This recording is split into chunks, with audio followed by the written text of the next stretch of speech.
Do you know how to flush the client's eye? If a foreign particle, object, or chemical enters the client's eye, stay calm, act fast, and flush the eye immediately.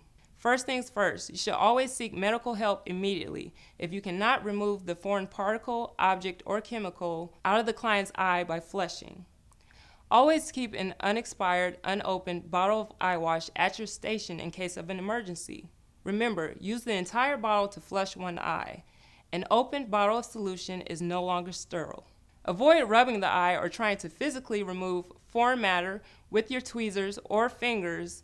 It's dangerous. Let's take a moment to learn how to use eyewash. The first thing you want to do is wash and sanitize your hands. Now I've already washed my hands, so I'm going to sanitize my hands before I touch the client's face.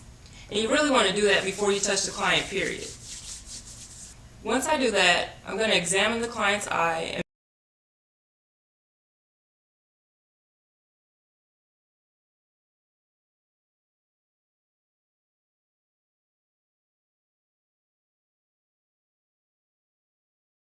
get a better look by pulling the upper lid up while the client looks down and the lower lid down while the client looks up.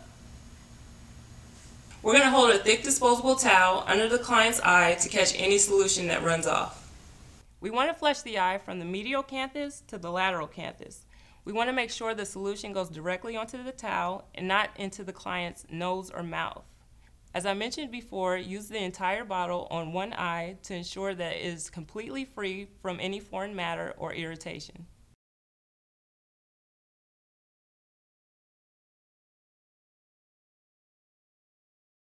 We're going to check our client again for any signs or symptoms of irritation.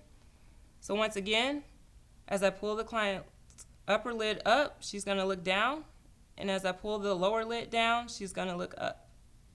If the client is still experiencing signs and symptoms, you want to flush the eye again. If the client is experiencing signs and symptoms after the second flush, you want to refer that client to their physician.